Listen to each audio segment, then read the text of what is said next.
So, what really makes a nation wealthy? Back in 1776, a Scottish philosopher named Adam Smith published a book that completely changed how we answer that question. Today, we're going to decode his revolutionary recipe for prosperity, straight from The Wealth of Nations. You know, for centuries, the answer seemed pretty obvious. A country's wealth was all about the gold and silver piled high in the king's vault. It was about mighty armies and treasure chests. But then Adam Smith comes along and basically says, nope, you're all looking in the wrong place. He argued that a nation's true wealth isn't something you can hoard, it's something you have to create. And Smith's idea was just so radical at the time. He said, look, real wealth is what a country produces year after year. It has nothing to do with conquering new lands or stockpiling gold. The real secret to prosperity, he said, was hidden in plain sight, inside the most ordinary, humble workshop. And that right there brings us to the spark that ignites his entire argument, the incredible, almost magical power of specialization. Okay, so Smith's big insight was what he called the division of labor. Think about it. Instead of one person trying to do all the steps to make something, you break that job down into tiny, specialized tasks. So one person does nothing but draw out a piece of wire. Another person's only job is to straighten it. A third person just cuts it. Each worker becomes an absolute expert at their one little thing. And that, Smith realized, was the true engine of economic growth.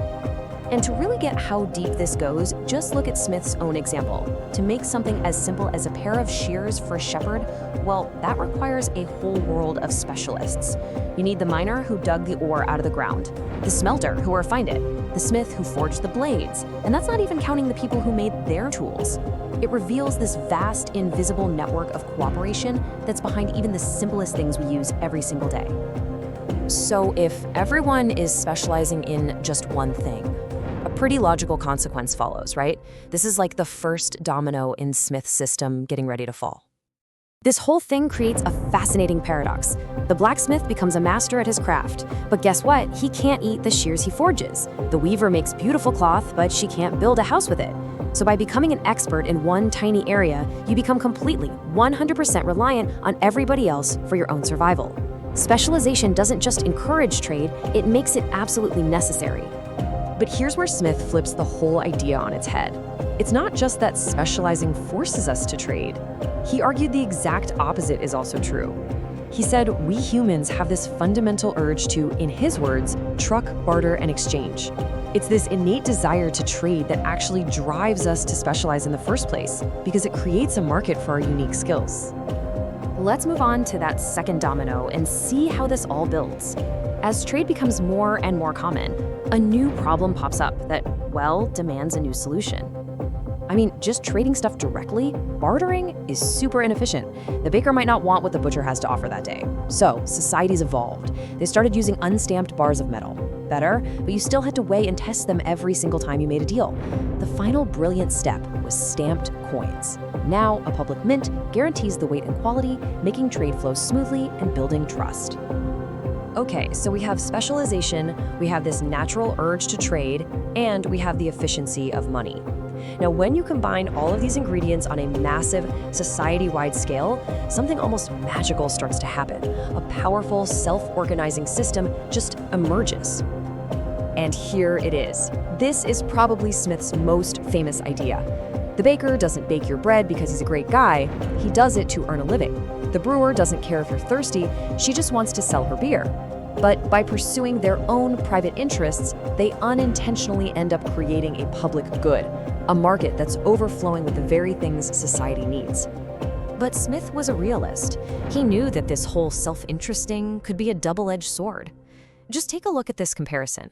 A merchant's interest is to have a monopoly, keep supplies low, and jack up prices. But society's interest, our interest, is the exact opposite. Tons of competition, plenty of supply, and low prices. Their goals, as Smith saw it, were often in direct conflict. And he put out a major warning. He said that these powerful groups are very, very good at convincing politicians that policies that only benefit their own narrow interests are actually for the good of the entire nation. A warning that, feels just as relevant today, doesn't it? So if you can't trust special interests to guide the economy, who do you trust? Well, this leads us straight to Smith's framework for what the government should and shouldn't do. For this whole system to work, Smith argued, the government has to act like a referee, not like a player on one of the teams. Its job isn't to pick winners and losers or to try and direct the flow of the game. Its job is simply to set up fair rules and enforce them for everybody, and then let everyone else compete freely. And he was very specific about the referee's job description. The government has just 3 core duties. First, defense, protecting society from invasion. Second, justice, protecting citizens from each other. And third, providing essential public works, things like bridges and roads that benefit everybody but aren't really profitable for any single person to build. And that's it. That's the whole list. This all leads to his ultimate vision. If you strip away all the special favors, all the artificial rules, all the government meddling, what are you left with? An obvious and simple system of natural liberty. A system where every single person is free to compete and innovate on a level playing field, limited only by the laws of justice. So there you have it, Adam Smith's recipe for wealth.